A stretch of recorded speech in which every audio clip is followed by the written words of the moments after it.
Episode 2615 जगह नष्ट होने वाली है। भाइयों, वीडियो को ज़्यादा से ज़्यादा लाइक करें, वीडियो को शेयर करें और चैनल को सब्सक्राइब करना ना भूलें। भाइयों, ज़्यादा से ज़्यादा भाई मेंबरशिप लेकर चैनल को सपोर्ट करें। खाली क्षेत्र के बाहर मनदीप और आकाश भक्षण ड्रैगन उत्सुकता से इंतजार कर रहे थे। मनदीप अपनी जगह पर खड़ा था, भौहें चढ़ाए हुए।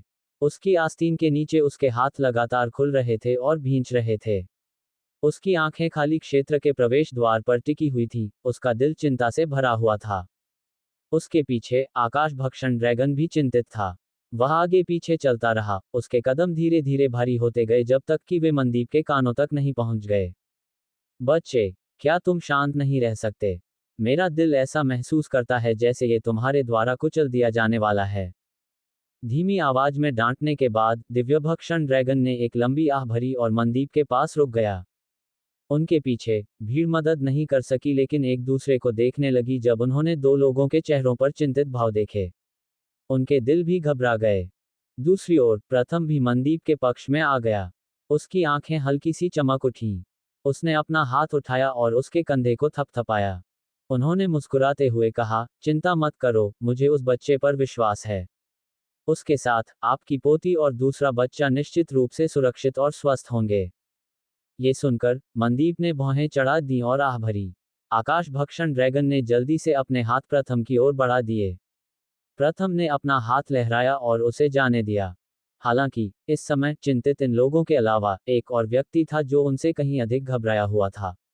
वह जरेसंत शौर्य था, जिसका शरीर पूरी तरह से पारदर्शी था और उसकी शक्ति बेहद कमजोर थी।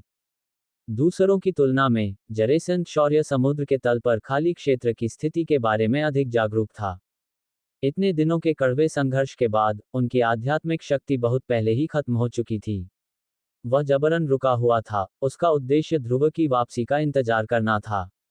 लेकिन अब उसकी आध्यात्मिक शक्ति समुद्र के तल पर खाली क्षेत्र के सामान्य संचालन को बनाए रखने के लिए पर्याप्त नहीं थी। ज्यादा समय नहीं लगेगा जब समुद्र के तल पर खाली क्षेत्र की स्थिर स्थिति पूरी तरह से टूट जाएगी। उस समय ध्रुव, जो समुद्र के तल पर खाली क्षेत्र में था, और भी अधिक खतरे में होगा। उसी समय समुद्र के तल पर खाली क्षेत्र में ऋषभ और कनिका एक साथ चल रहे थे। ध्रुव के काले वस्त्र और हवा स्पीड गोली के साथ वे दोनों बहुत तेज थे। उनमें ये कहने की हिम्मत नहीं थी कि वे आधे प्रयास से दोगुना परिणाम प्राप्त कर सकते हैं, लेकिन वे समुद्र के तल पर खाली क्षेत्र से बाहर निकलने से बहुत दूर नहीं थे। पूरे रास्ते में उन दोनों ने नीचे जीर्ण शीर्ण पहाड़ों और जमीनों को देखा, और वे अपनी आंखों में दया की अभिव्यक्ति प्रकट करने से खुद को नहीं रोक सके। उन्होंने कभी नहीं सोचा था कि उनकी समुद्री जनजाति के हस्तक्षेप के कारण ये दुनिया वास्तव में ऐसी हो जाएगी। अंततः यह अभी भी उनकी गलती थी। दूसरी तरफ ध्रुव के शरीर के भीतर शक्तियां अभी भी औषधीय गोली के प्रभाव से धीरे धीरे ठीक हो रही थी। उसी समय ध्रुव ने अपने भौतिक शरीर की ताकत का उपयोग करना जारी रखा। हालांकि इस विस्फोट का परिणाम संतोषजनक नहीं था।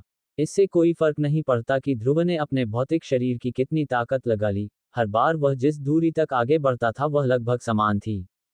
उसने जितनी दूरी तक उड़ान भरी, वह उस शक्ति की भरपाई करने में सक्षम नहीं थी जो उसने अपनी ताकत को उजागर करने के बाद समाप्त कर दी थी। इस चक्र का परिणाम केवल ध्रुव की यात्रा की गति को धीमा कर देगा। इसके अलावा दूसरी मुसीबत प्राकृतिक रूप से पहाड़ों में घूमने वाले जादुई जानवर थे। जैसे ही उन्होंने ध्रुव को आकाश में उड़ते देखा, वे तुरंत पागलों की तरह उसकी ओर दौड़ पड़े। उन्हें ऐसी हिंसक अनुभूति हो रही थी कि वे उसे जीवित निगल जाना चाहते थे। इन अनगिनत परेशान करने वाले प्राणियों के सामने ध्रुव के पास उन्हें बलपूर्वक मारने के अलावा कोई अन्य साधन नहीं था। हालांकि इससे एक अन्य पहलू में ध्रुव की शारीरिक शक्ति की खपत भी बढ़ गई। यदि यह जारी रहा तो ध्रुव संभवतः समुद्र के तल पर खाली क्षेत्र से बाहर निकलने से पहले ही मर जाएगा। गड़गड़ाहट।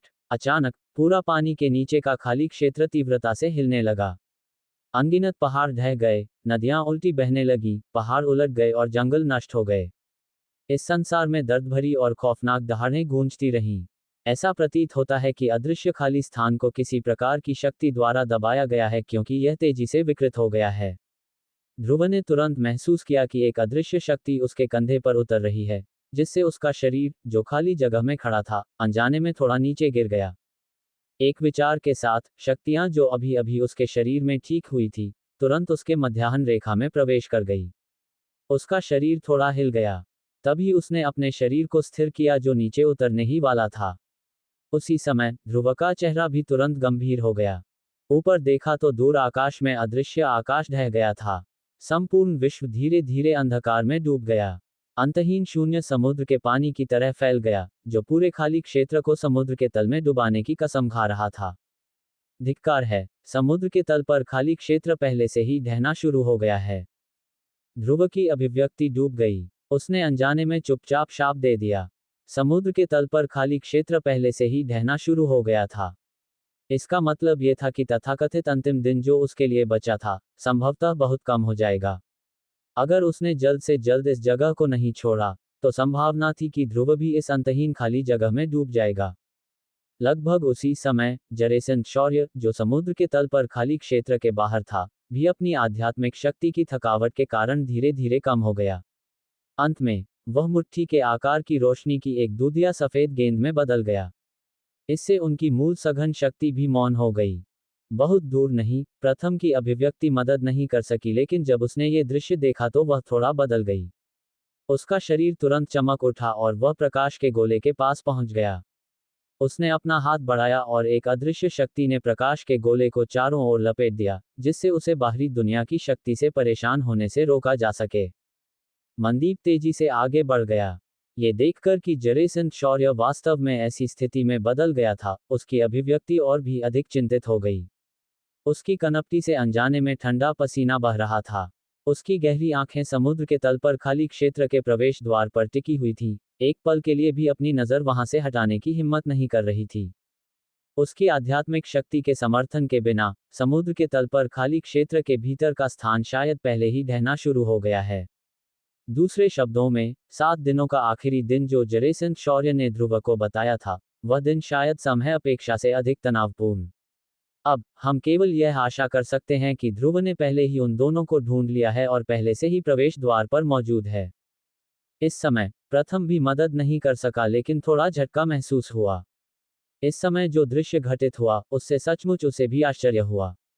हालांकि उन्हें यह नहीं पता था कि ध्रुव का 3 सदस्यीय समूह इस समय किस तरह की स्थिति का सामना कर रहा है। समुद्र के तल पर खाली क्षेत्र में पूरी दुनिया का पतन शुरू हो चुका था। अनगिनत जादुई जानवर सभी दिशाओं में भाग गए। ध्रुव और अन्य 2 भी बिना रुके समुद्र के तल पर खाली क्षेत्र से बाहर निकलने की ओर दौड़ पड़े। उन चीजों की मदद से जो ध्रुव ने उन्हें दी थी, ऋषभ और कनिका अंततः समय से पहले समुद्र के तल पर खाली क्षेत्र के निकास के सामने पहुंच गए। जब वे दोनों पहुंचे, तो वे अपने चेहरे पर खुशी के भाव प्रकट किए बिना नहीं रह सके। हालांकि जब वे पहुंचे, तो उन दोनों को निकास द्वार में प्रवेश करने की कोई जल्दी नहीं थी। इसके बजाय वे रुक गए और ध्रुव के निशान देखने की उम्मीद में उस दिशा में देखने लगे जहां से वे आए थे। दुर्भाग्य से बाद की आकृति लंबे समय तक उनकी दृष्टि के क्षेत्र में दिखाई नहीं दी। ये देखकर कि उनके आसपास की दुनिया इंच दर इंच ढहने लगी थी, दोनों युवा अपने दिलों में डर की भावना को आने से नहीं रोक सके। साथ ही वे ध्रुव के लिए और भी अधिक चिंतित हो गए। उत्तरार्ध ने अनगिनत जादुई जानवरों को अकेले ही रोक दिया था, और उनमें से 2 ने बाद वाले की परवाह किए बिना भागने का बीड़ा उठाया था। इससे वास्तव में उन दोनों को बेहद दोषी महसूस हुआ। इस समय जब वे ध्रुव की आकृति दोबारा नहीं देख सके, तो वे दोनों इस जगह को छोड़ने के लिए भी तैयार नहीं थे। भाइयों, वीडियो को ज़्यादा से ज़्यादा लाइक करें, वीडियो को शेयर करें और चैनल को सब्सक्राइब करना ना भूलें। भाइयों, ज़्यादा से ज़्यादा भाई मेंबरशिप लेकर चैनल को सपोर्ट करें।